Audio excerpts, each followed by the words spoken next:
Yes, it's that time again. Better grab a balloon and invite a friend because it's week 5 of Squared Away. And CJ, who do we have with us today? We have the owner of Resolve. We've got Rai here with us today to talk a little bit about Resolve specifically and to go over what was another, frankly, pretty crazy week of Square One. We thought we had an idea of how the league was shaping up after week 3 or so, and now it's all gone out the window. Gone out the window's an understatement. I don't think it's not easy to predict anymore when Split Raiders start winning against Absolved and then losing to Glorious Game, and it's like, what's actually happening? Yeah, and like old Glorious Gaming, not new good Glorious Gaming.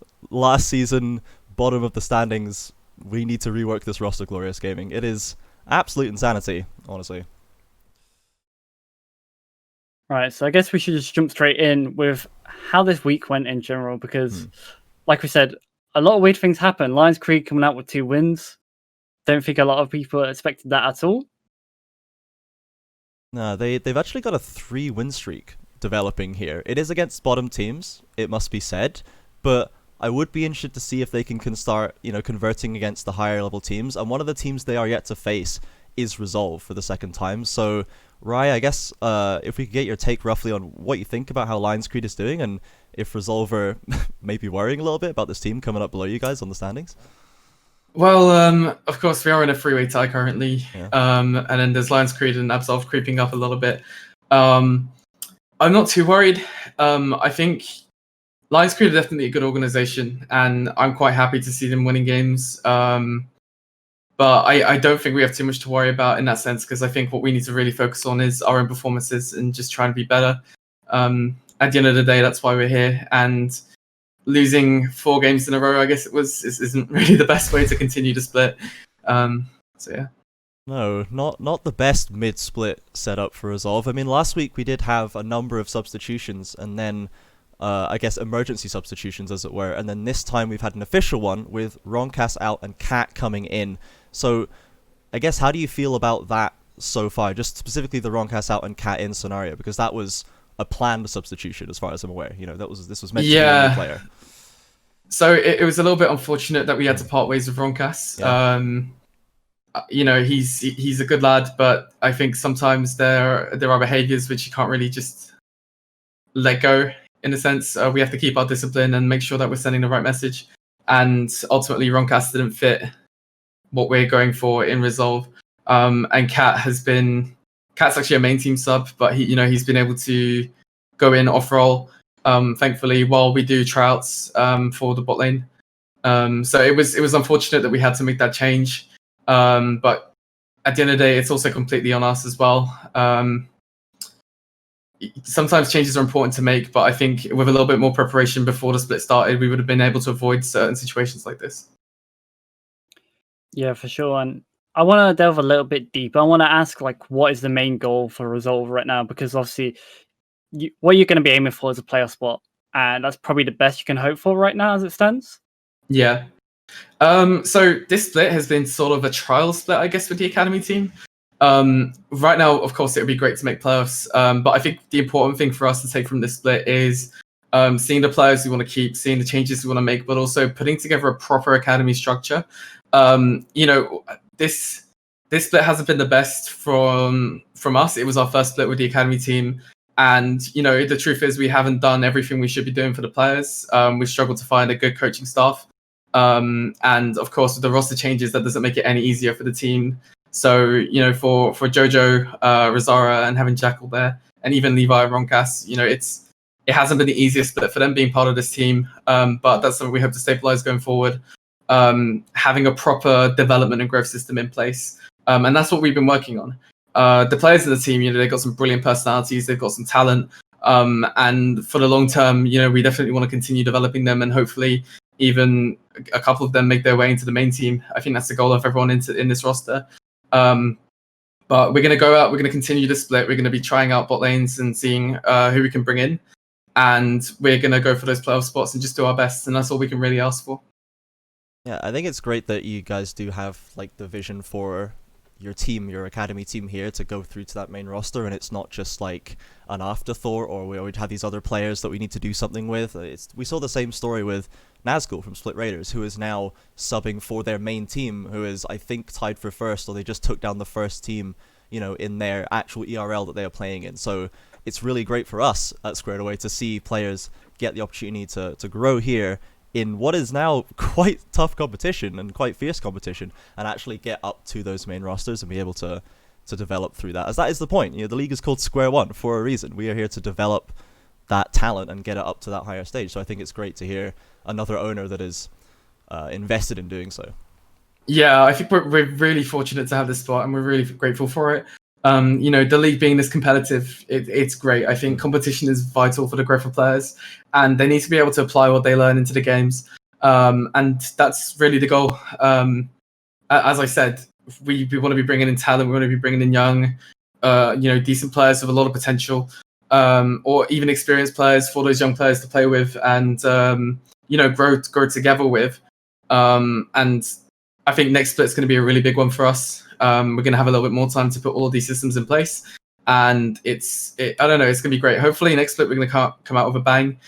This split though, you know, the team did well to begin with. That, you know, having the losses is unfortunate, but they've shown great character to carry on. They've shown great character even in those games which were quite tight. You know, I think it was a couple of mistakes. I don't think there's been a single game where we've been stomped yet, so that's quite good to see. But as the split goes on, you know, towards the end, we're really looking to, I guess, show everyone what the players can do. Yeah, it's all up from here, I think. Talking of potential, I don't want to stay on this too long, obviously, but Jojo for sure has so much potential. Like, looking at how stacked top laners are in this league right now, it's so neck and neck, and it looks like anyone can beat anyone. They all look very strong laners in general, and the talent pool there is absolutely huge to split. Definitely. I think top lane is one of the most stacked lanes in this league, as you said. And, you know, Jojo's quite young. He doesn't have too much experience coming into this. He's just impressed over and over and over again. And, you know, he's a great character too, Jojo. He's very, very kind, very warm. And the fact that he backs up that personality with his play on the Rift, it's just, you know, he's very, very good. I think he's got a bright future ahead of him. For sure. I mean, he liked my meme on Twitter, so he's my favorite top laner now, I think. I'm a Jojo fan going forward. I think that something else that you mentioned there about your team dealing with, you know, the trials and tribulations very well, and they've had some, you know, very character building experiences. I do want to focus in on one specifically, which you actually brought to our attention, Rai, after one of those games where Cat, you know, he's subbing in an off role and he's in this tough position already, and then Riot just throws this at the guy. It's really just not fair at this point. Like, if let's be honest, if this is LEC, that's a chrono break, right? Because he gets trapped by the minions and then he dies. Like, that kills him. And the unfortunate nature that we don't have, you know, the chrono break functionality and the ability to stop things like this happening is really unfortunate. And it speaks a lot, I think, to how players can deal with games which can get so ruined by things like this. I mean, yeah, of course, this wasn't a deciding moment in the game, but I think it was definitely an unfortunate one. Yeah. I think this speaks a lot to Cat's character as well. You know, he carried on playing, he carried on focusing, and he brought this to our attention after the game.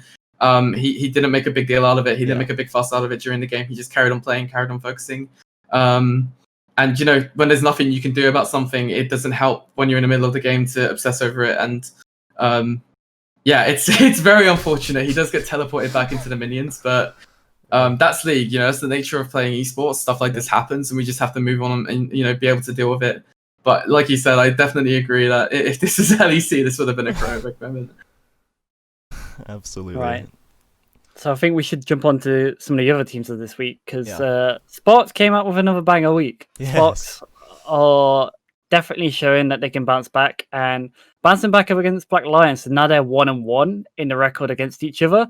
So if that's a preview of the finals, that's going to be a very good finals we're looking at. I mean, they're 1-1 on paper, but I feel like watching the games, they're like 1.5 and 0.5. I feel like they had the first game won, and we had the very unfortunate Nafkala play mid lane that ended up throwing that game away. And this second game felt like it played out pretty much the same way. Sparks were ahead and in control the whole way through. They just didn't int it away this time, and they looked really good doing it. And Sparks, you know, they've lost to some worse teams than Blackline have. Blackline haven't lost to any team lower than Split Raiders so far, but Sparks have lost to Glorious Gaming, I believe. So they're, in some ways, they have shown a lower low, but they seem consistently able to step above Blackline specifically in that matchup, which I think is really interesting. Yeah, and I think a thing for Blackline right now is I think they look good like the past few weeks, but these last 2 weeks, he's really been the point what's been punished by Black Lions. And teams are starting to exploit this, especially when you're playing against a team like Split Raiders, what have Lolas in the top lane, who just says, I'm going to play Camille, what are you going to do? Yeah. I think Lolas has been quite an impressive player. I think in our game against him, you know, he was really the deciding factor as well. It's going to be really interesting to see how these two teams do, and I think it's also going to be really interesting to see which team, I guess, joins the top 3 in the playoffs. Because I don't know, it's difficult to predict. I feel like it could go anyway. I think obviously I'm a little bit biased, but for me, I would like us to go through as well, especially since we started 4-2.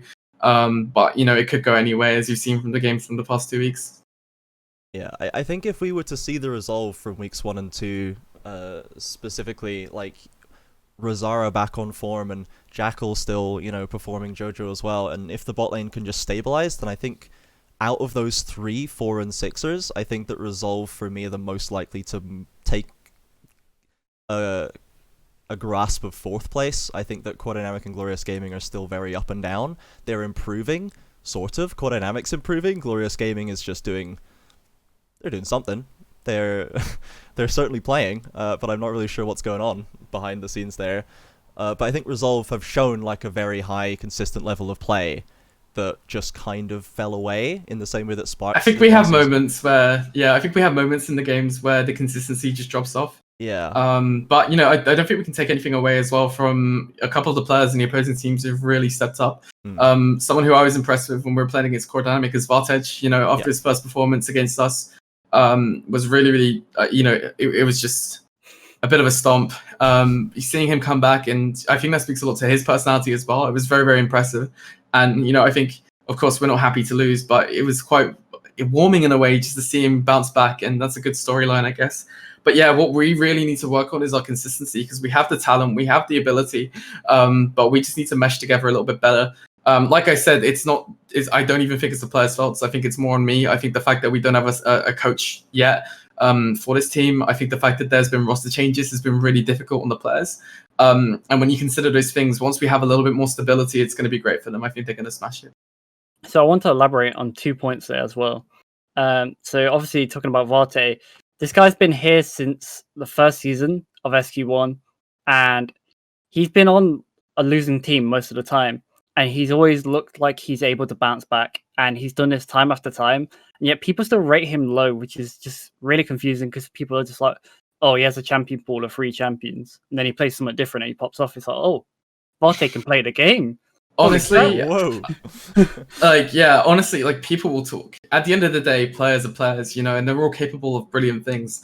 And there's a lot of reasons why someone might not perform. It might be, you know, emotional factors from within or outside of the game. It might be team factors. You know, it could be a lot of different things. But I think at the end of the day, every player in this league has a lot of potential and a lot of talent, and that's why they're here. And I think, you know, like, how hard is it really to pick up more champions? It's not that difficult. But at the same time, you know, just because you're seeing 1, 2, or 3 different picks from a player only, it doesn't mean they're incapable of. There's other factors. There's team. There's, you know, coaches. They do the drafting and stuff. But yeah, people will always talk and people will always give criticism. You just have to kind of filter out what's constructive and what's not. Yeah, for sure. And the other point I wanted to get on before we go forward was the fact that Core Dynamic have bounced back 2 weeks in a row.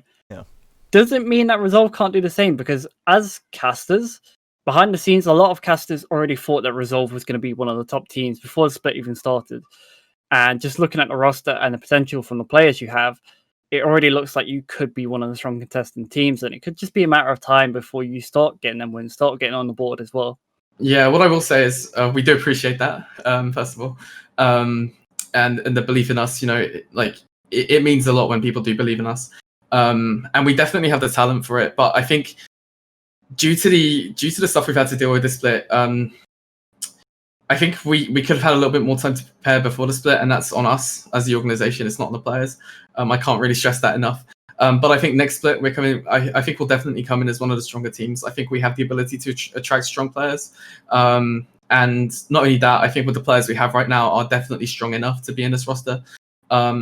So I think with a little bit more time, we can definitely bounce back and try and dethrone whoever ends up winning, if it's not us. Yeah, so I think that the one thing I can always definitely respect is accountability and management. So big ups for taking responsibility for the problems that you laid out here. And with that, I think we are going to go over to winners and losers here. So going to get a little bit more structure coming in here. I am going to start us off with my winner. My winner for this week is Seko from Lions Creed, because I mean, according to his roster sheet, according to the Lions Creed roster sheet, Seko is meant to be their starting support, and he gets to come in here and absolutely obliterate both games as carry Pyke. And across the entire league so far, the support role has accrued 1 MVP in total, which was guarding you. Arguably, there should have been another one for Blackpink instead of Feng there. We're looking at you, Sarge, on that one. But Seko gets to come in, and he nails 2 in the same day. And I just hope that we can see him, maybe he doesn't actually play the carry Pyke again, but I want to see him at least bring the Pyke back and play some more of these explosive playmakers, because the meta is so dominated by enchanters right now. I think it was just so fresh and exciting to see Seko get to pop off like that. Yeah, I definitely agree. And it was kind of a shock that the Pyke wasn't banned after that first game. Yeah, because just did it again. They shown how well they did it. And they were like, right, you're not going to ban it. We're going to run it back, because how do you know how to deal with it? Like, the team before couldn't. We're going to run it again. And they get a second win off it and a really good performance again. Yeah. Okay, so if we've got Seko for my winner here, Vaeris, who do you have? Stasko. Sure. So, Core Dynamics coach, basically, he defended his team, saying that this isn't the last of our team. Like, this isn't just because we play through Towie. It isn't because Towie's our win condition only. Like, they've shown they have depth in their squad and shown that they're able to play around it. And Stasko openly defended them against us and just said, look, like, Core Dynamic is stronger than people think. And they came out again, looking strong, looking dominant, and getting another 2 wins. Yeah, I think that he was... we had a similar story with Svaho when he came on, and we had questions for him about Split Raiders going down to... Was it Glorious Gaming as well? Split Raiders had a pretty... maybe it was Absolved. Split Raiders had a pretty unfortunate loss earlier in the season, and then... Svaho came over and defended his team, and then they went and they started popping off again. They took down Black Lion. They had a massive week. Stasko came on. His team did the same. So if we're going by that pattern, I probably should have predicted Resolve in both of their games going into this week, because we've got Rai on here talking to defense, and now I think if the pattern holds, then Resolve's going to start turning it around straight away. Okay, so if we've got... winner. Yeah, exactly. Rai, give it to us. Oh, I think for me, like, a lot of what Resolve's about is, continuing and coming back, and just, no matter what happens, just keep going. Yeah. And, seeing the way that I've got to give it to Fate. I think seeing the way that he played, considering the first series, I don't know. I was just impressed by him. And you say he's been in this league for a long time. You say he's taken a lot of criticism. I think with that on board, I think he deserves a little bit of credit for that, for sure. Yeah, getting it against Rosara as well with the Dragon Steals. Like, Rosara is a very talented player, honestly. Yeah. So I think the fact that he managed to do so well against him is impressive. Yeah, we all saw how it went the first time. Bouncing back from the first time to then be like, right, this was a fluke. Like, this isn't happening again. To then having such a solid performance was actually insane. And CJ, I want to take the loser first. Sure. So, all right. I have one who has consistently been robbed of MVP in a lot of weeks. Mm-hmm. And it shouldn't shock people, because I actually think he is the highest level of support we have in this league. Yep. I think he's that much above everyone else. and his macro play is absolutely amazing, and it's guarding you. Yeah. I think this man has been consistently robbed of MVP when he's done so much on the map, and people have been like, Jungle will take it, AD Carry will take it. It's like the poor guy's just sat here doing MVP performances nearly every game. That's a bummer for him. He does have one, but yeah, I think you're right. He should have more. And in general, the support role has been underrepresented until this week, I suppose. And yeah, you're absolutely right. He's such a strong enchanter player. He's got a wide champion pool within that archetype. He can bring out the engage champions as well. He is very much, I think, the most unsung hero of the league entirely. I believe he had the unsung hero the first time Catchkit ever did it last season when he broke it out for playoffs, and Guarding You won it for the one playoff game where he played. So hopefully we will see some more recognition for this player going forward for sure. Okay, let's go on to my loser here, and my loser is actually Rosara, because we just couldn't say a bad word about this player before this week. Every time it was, even if it was a loss, it was Rosara, he's still popping off, he's so good, like, he's controlling the early game, he's pushing every lane into a winning scenario, the Lee Sin is amazing, he smashed the Silas and Varte, killed him 6 times in 20 minutes or something insane, but he just didn't look like the same player, I guess, this week. And maybe it's the team shuffle, maybe it's the other teams getting really good around him, and stolen dragons do happen, but 2 in one game leading to an enemy Ocean Soul when they were 4k up going into it, like, it's just devastating at that point. And then in game 2 we just didn't really see anything of the Kindred. He was getting manhandled by Maokai, just Fengdari's Maokai with Leandri is absolutely doing it to him. It's just a really tough week for him, and I think that, as you said before, so important to bounce back, and you believe they will bounce back, and I really hope that he does. Yeah, I think it's important to keep in mind as well, Rosara's had a very difficult week before, he had to take the week off as well. So bouncing back, it was, I guess, the first couple of games, but it happens, it's League of Legends. A lot of these 50-50s will go one way or another, and at the end of the day, what I think is important is that the players carry on and they keep trying and putting in the effort, and that's what Rosara continues to do, and that's what the whole roster continues to do, so we're very proud of them. And I think what you mentioned, CJ, is literally spot on. Like, it's been so hard to say anything negative about Rosara because his jungle play is actually so high level. Yeah. And he's always looked consistently good, and I think this is the first week he's had a bit of a bummer, but again, one bad week out of how many weeks is kind of insane that he's still consistently playing good. Yeah, I think that I expect to see more for sure. So let's go over to your loser, Rai, to wrap us up here. My loser's got to be Cat. I think he's such a good player that Riot had to get involved. He's so talented. He's a brilliant guy. Riot they have to nerf him in one way or another as a person, and that's what they did. Nerf by Riot individually. Such a bummer. What role does Cat actually play? Because looking at his OPGG, it doesn't really tell you a lot. I tell you what, you have to ask Cat that. Cat. I think Cat mains jungle. So when we brought him in as a full player anyway. He has a few roles in our organization. He does some coaching. He does some analyst stuff. Cat's just a very, very talented person. He can fit many, many different roles. I really think if you get Cat in your organization, he can do anything. He's honestly that talented, and so we're very fortunate to have him. And he stepped down from the main team to join the academy team. To help us with what we need here, and we're very, very grateful for him. As you can see, Riot also agrees that he's very talented. So too good. Yeah, man too of good. Many talents. Well, once again, I hope we'll see more out of it, because we saw the two majors in bot lane. So you said that before that you're still doing tryouts for bot lane. Do you have any idea maybe when they'll be concluded? Like, is this going to be fixed by playoffs, or are we going to have to kind of limp through the quarters maybe to get the final ADC unlock? I think by the end of the month we'll have a bot lane who we know. So, but with the trials, we have some talented players trying out for us. We have some players who I've worked with before.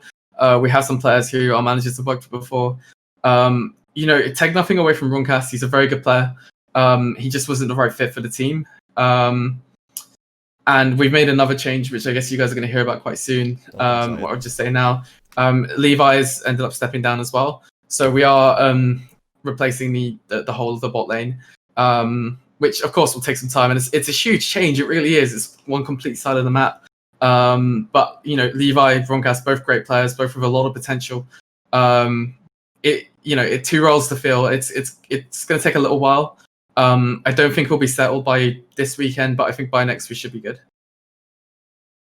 Sure, and go ahead, Vaeris. I have something to pull your legs on, both of you, because next week we have two very big games in the same day. Yeah. So we have Split Raiders Sparks. I want your opinions on who's going to take that one and why. Okay, I think Sparks is going to take it. I made a mistake last season of never had believing in Sparks when the chips were down after that midweek drop, and I was punished every time. So now I vote Sparks forever. I have a lot of faith in them now. I think that they're so individually talented, and while they draft a bit zany sometimes, they seem to be able to always know how to make it work, and their new players have slotted in so well, and they've taken their Black Lions, in my opinion, should have been twice. I think that for me, they look like, while maybe not the most consistent, they look like the best team for me. Split Raiders, they're super strong as well, but they've just kind of not reached the same level to me. Like, I think that Bad Pie can contain Lawless, probably, and vice versa, to be honest. I think it's going to be a very, very interesting matchup in top lane for them. But I think that the rest of Sparks are just a bit more consistent and cohesive across the map. Any one of those players can be an MVP in any game. I think they've actually had, maybe Antero hasn't won it, I'm not sure, but I think they might be a team that every single player has won an MVP, the only team in the league to do that, which I think is you can't ignore. And Split Raiders, they're so good, and they might be able to challenge. They could take that win if they get snowballing and they get a really nice draft for themselves, but I think Sparks is going to take it. Myself, I think it's going to be a close game. I think both teams have, some good players. But I'm going to have to give it to Sparks. Antero is just too good. Honestly, though, I'm a little bit biased, Antero, but I like Sparks. I think they played really, really well. Playing against us, we've had a tougher time versus Sparks than we have against Split Raiders. And I think that's really the ultimate judge for us. I would give it to Sparks. Right now, I think they're performing better. And I just think it's gonna depend on what happens on the day. It could go either way, it really can, but I think in this game it's gonna be Sparks. Yeah, I think that's pretty much sums it up right. Unless Sparks B1 Elise, then Sparks should win. Unless Antero fancies feeding the memes. They're saving it for grand finals, dude. They're saving the B1 Elise for grand finals. It was sound biased because I cast a lot of Sparks games. I cast some of their Prime League games, but you can't ban out Antero. Is one of the problems. He can literally play anything and everything. He will take your champions from you just because he can, sort of thing. And they've just looked so much more consistent. They are happier to play the game slower when they need to, and not enough teams understand that. I feel like teams are like, no, we're snowballing, we have to snowball, go, go, go. Where Sparks like, all right, let's just wait for like 2k more gold. Let's chill, and then they win the game. It's like, oh, Sparks just what do we do? Yeah, they can do restraint and aggression in the same game at the appropriate time, which is just such an important thing to be able to do, and it's so obvious when you can see that teams really are putting all the right thought and reasoning into all things they're doing. So, yeah, it's really, really impressive from Sparks. I think it's going to be an exciting game for sure. I don't think Split Raiders are going to go down easy, and I would not expect that out of the defending champions and our third place team. So, that is going to be a little best of one grand finals rematch, which Sparks took last time, I believe. So they're going to need to see if they can run it back. So the next one, which I think is another hard decision, is Core Dynamic and Split Raiders. Really? I Core Dynamic Resolve, but I don't think they play. No. They play? Have they played twice? Yeah, we did. You guys have played twice? That was our last game. Oh, sure. We played Blackline. Yeah, Valtade. Yeah, of course, my bad. Little brain lag. Massive brain lag. Anyway, sorry. So, go ahead, Vaeris. The reason why I think this one's a difficult one to judge is because Core Dynamic have really been rolling. Like, they're on such a big winning streak recently that they're looking like, with the momentum they have, that they could beat anyone. And whereas you got Split Raiders who go from beating Absolved very consistently, very clean, made it a quick game, they didn't mess around, and then they lose to GG's old roster. It's like, what's going on? It's very odd to see that happen. So I feel like this game could honestly go either way, and I just want both your opinions on it. You can take the lead on this one, Rai. Cool. I don't know. I think Core Dynamic have improved for sure, but I don't know if they're good enough to challenge the top 3 just yet. Even like, I think in our game against them, I think, the reason we lost were our own mistakes rather than them doing amazingly. Of course, they did capitalize on them, and, credit is due there. But, we didn't feel, I guess, too threatened by them, compared to a team like Split Raiders or Sparks. And I think if we're going to say Sparks and Split Raiders is going to be a tight game, then we have to give this one to Split Raiders. Fair enough. I agree. I think that Core Dynamic, I think for Core Dynamic to win, for me right now, still, it would be more Split Raiders' fault than theirs. I think that the fact that Split Raiders lost against GG's old roster it's insane that happened. No offense to GG's old roster, but they were not in the same tier as the league is currently. And, all credit to Perrin. He finally got his big W, and he was like my backup for winner for this week was Perrin, just because he got the Lux out and solo carried the game and had like a dominating performance and got some closure from Square One perhaps afterwards.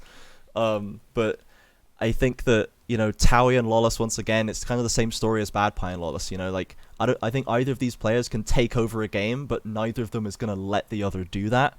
I think it's going to be too close for either of them to be a massive influence over it, and then it just comes down to the rest of the matchups where Saintsu is impressing me more and more. We can't say enough good things about Saintsu as well. He is like, now that Rosara's had an off week, I'm waiting for Saintsu to have one, honestly, because even in the losses that he had, he doesn't look like he's lost in any of these games.